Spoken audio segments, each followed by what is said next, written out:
Today, I'm going to be interviewed on the radio about my filmmaking process and how I've got to where I am today.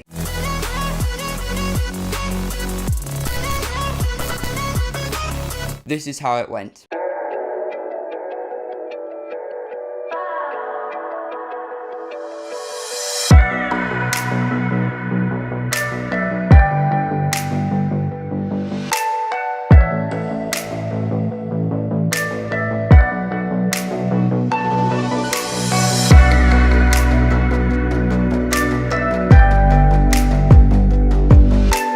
Hi, I'm here with Luke Watley-Bigg. You've actually entered one of your films into the Horsham Film Festival for 2019. What particular category is that in? It's a documentary. It's about Iceland. Me and my dad went there to try and show the landscape's natural beauty. So we went to some crash planes that are there. We went to some of the waterfalls. I think it's called Skogafoss, which is one of the most famous ones. We've got some amazing shots of that with some slow motion. And we're really hoping that this will be good enough to get through and hopefully win. How did you first get into filmmaking or photography? Well, I first started when I was 12. I saw a few videos online, just like the latest drones about, and I was quite interested of what they were. So I did some more research. I found out that there was something called a Phantom 4 that had just come out, and that really thought, and I saw what you could capture with that, and I thought that would be perfect. I started with the little small 30-pound drones to learn the skills, because if you crash one of them, it's not as expensive as the really high-end ones. Exactly, yeah. But when we started out with those ones, it was just perfect because we could just learn the skills. Then we got a Phantom 3 4K, which had a great camera with a gimbal which stabilizes the camera. So if the drone was like shaking in the wind, you wouldn't be able to tell that in the shots. So did you find, obviously, just learning the skills of using a drone, and to me, it's where you can go with them, because a lot of the time when we go and visit places, when we go on holiday, we can only see so much. So what extra did it give you that you think that we couldn't actually see? Well, it helped when I was making my films to enhance the story, because if you just show someone walking along a path, then with just a normal camera, there's only a certain amount you can open up the camera and show the wide view. But when you use a drone, you can look from above, you can show a different perspective of the area, which helps to show like the surroundings, and it really helps to build a sense of feeling of where that shot is actually being taken place. And you said there's also on your YouTube videos, I've been watching them very recently, and it was a good guide and a good tip of how to get some excellent shots. And you said you had some wide shots, the tight shots, all those that certainly made that video interesting for me to look at, because I was blown away when I first saw the camera first go up and you see all the mountain ranges, the snow caps of Iceland. And I've never been to Iceland, and I'm sure a lot of people out there who may have never been would want to go.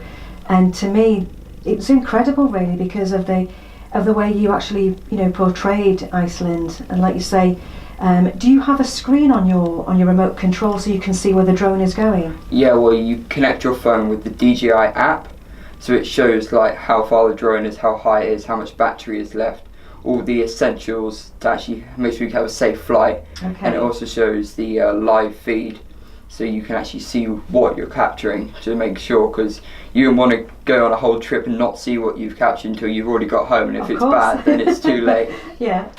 And how long is the battery life of the drones? Well, it depends. I've got a small foldable one called the Mavic Pro. Okay. Now, that one can last for a stretch maybe 27 minutes because it's a lot smaller. But then if you go all the way up to the Inspire 1, which is the really big professional drones, it takes 2 people to fly. Okay, wow. Then, because one person will fly and then one will actually do the camera. So then those drones probably last for only like 13 minutes max, because they were like 5 kilograms and you need a lot of power to keep that in the air. I saw lots of videos on YouTube of a certain person called Peter McKinnon.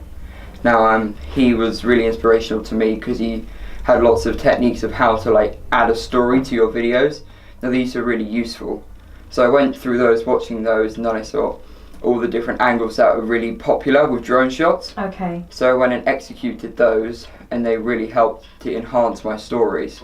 Before drones, you would have had to rent like a helicopter to get shots like that. I know. Which is one of the best things about drones is they may seem expensive, but if you compare to like trying to rent a helicopter for the day compared to renting a drone, it's going to be like 10 times cheaper. You've got a YouTube channel, it's like Luke Tech, and what you see on there, you see yourself in the foreground, and then you've put different lighting at the back, so you can, then you said to us that you've changed the lighting and it does actually enhance, you know, the clarity of yourself on the picture. So like you say, you do learn from things like that, and for someone who's a photographer or wanting to get to know how to use a drone, I thought your YouTube channels were very, very interesting to me, because then I researched a little bit more about drones and what different types they were. On the drone itself, are the cameras underneath and at the sides, whereabout are they located? Well, on the Mavic Pro, which is DJI's foldable drone, the camera's at the front of the drone, so there's the main body and then there's the camera right at the front, which really helps to hide the propellers. Compared to with my Phantom 4, which has the camera on the bottom, if you go full stick forwards, because the camera will always look straight, then you can see the propellers actually coming into the shot. Okay, at an angle. Oh, I see. And that's with the Inspire that I have, the landing gear actually raises up, and then the propellers aren't actually, you can't see them in the shots at all, because the propellers are that much higher in the shot now. Oh, okay. And to use a drone, do you have to have a specific license? Well, if you want to do it commercially and make like thousands a day, then you have to get the CAA's Part 107 course. Okay. Now this gives you the permission to like fly in London and all those different like more populated places and do it properly for Hollywood.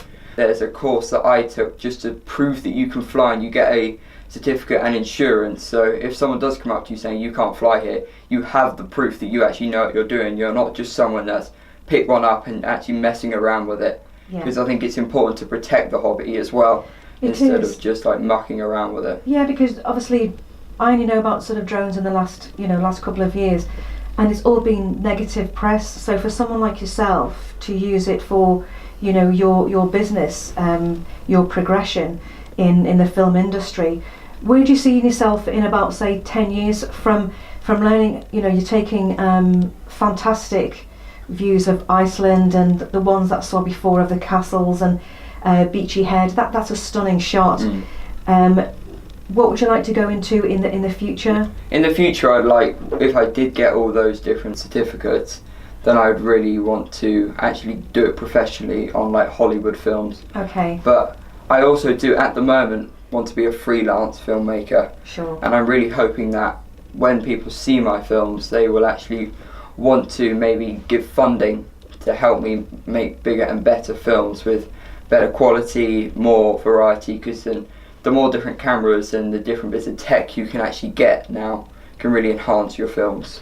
Certainly, because with the film festival coming up in February, you've got your film, and I think they had about 300 films, short films at the time, so they're all going to be completely different. And what particular category are you in? I'm in the documentary part of that. The documentary, yeah. Because it's not just a documentary shot, just in one place. Sure. Like the Iceland one, we travelled all around the country to show variety in the shots. Yeah, because when I saw the one of Iceland, like you say, there's somewhere that the mountain range that comes up is, to me, is stunning. But when you see like the field there with all the, you know, all the rock formation, what particular accreditation did you have to go through? Well, I did my course with British Model Flying Association, which was basically, most drones nowadays have GPS in them, so they will, if you let go, they would hold themselves in that position to an extent. Okay. If you've got sufficient GPS. But what the course was is to fly in ATI mode, which is basically with none of the help turned on. Right. So you have to fly like figure eights and like hold it. And annoyingly for me, it was really windy that day. Oh, no. So we had that against us. But it's really important to take that course to really test yourself as well and learn the different rules and regulations that you need to follow to ensure that you actually are a safe pilot and keep everyone safe around you and keep the drone industry as safe as possible. A person called Matti Hapoya. Okay. He's Finnish and is on YouTube, and he mainly prioritises in drones, and Peter McKinnon prioritises in normal camera work. Okay. So with like a DSLR or a mirrorless camera. And Matti Hapoya, who did work on documentaries, is really, really inspiring for me, because that's what I want to do as well.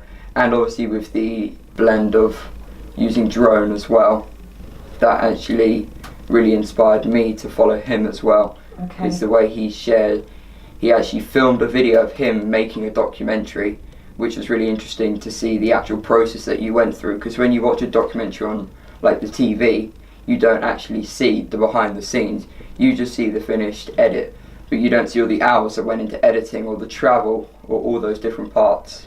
That's what I saw on your YouTube video, which was great because you actually came down the side of the plane, you explained it all, and what was great was you explained all the different types of shots, which I found actually fascinating really, and I thought, oh, that's how you get that particular shot. So we were filming a sculpture by Giles Miller Okay. in Deptford, so we were filming that, and then we got permission to do that. You have to be 50 metres away from someone that you don't actually have control of. So there's a limit, isn't there? Yeah, Oh, right, and I also see. DJI has now integrated a geo zone, which is basically no-fly zones. Okay. So now it's a lot safer. So if you took your drone, you went to New York, you're in the middle of Times Square, you tried to arm the motors, it wouldn't take off because it would say this is a restricted area, And they're but being blocked. because they've got like, and same with airports, most airports have 5-mile radius, you can't be around them. You also did a video for the Surrey Hills Wood Fair as well. Yes. Just tell me a little bit about that. So that was an event that was going on in the Surrey Hills. We did that for Surrey Hills Enterprises, Okay. and that was just the people that were local to Surrey, their little businesses, to show off what they can offer. So there was some sculptures, there was like whittlers. I really personally enjoyed making that film because I didn't know most of those things were around here. Sure. Then it was also a great way to promote myself so they could see what we could do. If you just did a basic panning shot on the ground, there's only so many people you could show. That's right. But if you went up to the legal limit, which is 400 feet, 400 which is feet. 120 metres, Okay. you could look down, and depending on how many people there are, you could show, if there isn't hundreds and hundreds, all the people actually standing in that field. What I've seen from your footage and everything else, and I'm really, really excited to meet you at the film festival.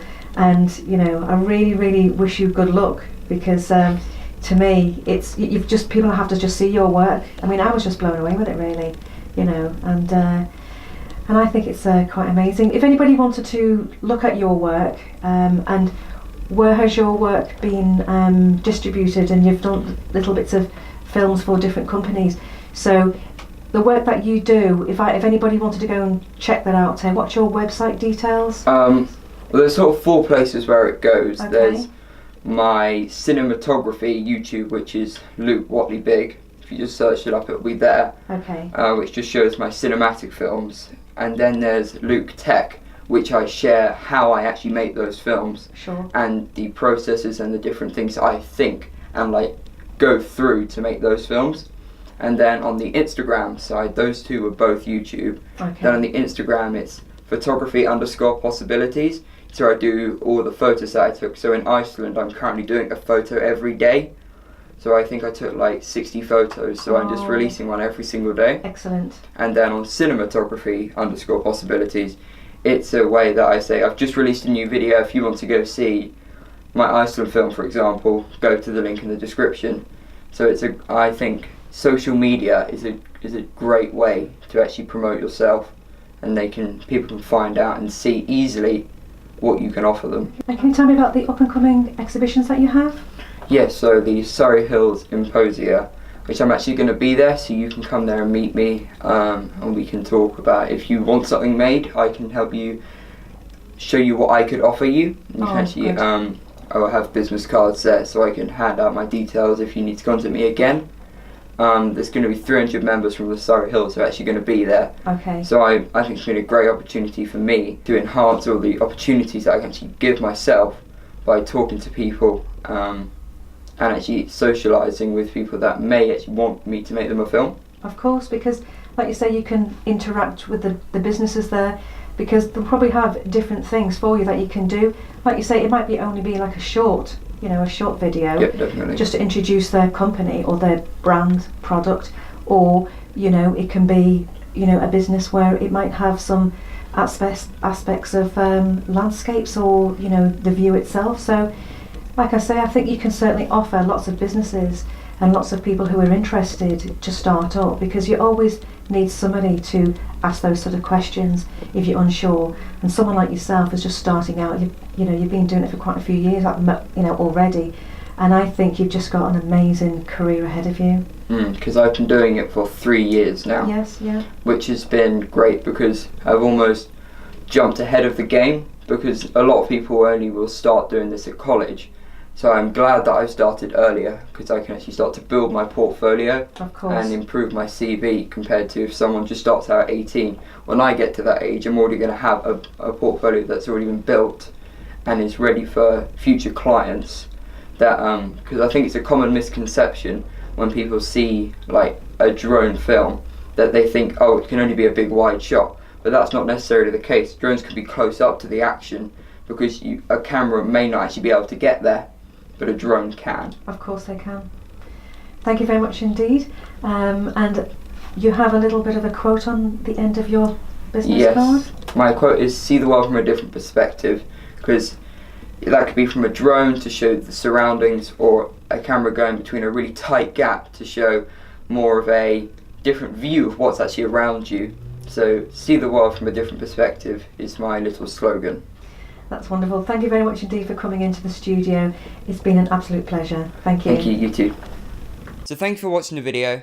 If you got something out of it and you learnt my process and how I've got to where I am today, please make sure you like and subscribe. Thank you for watching.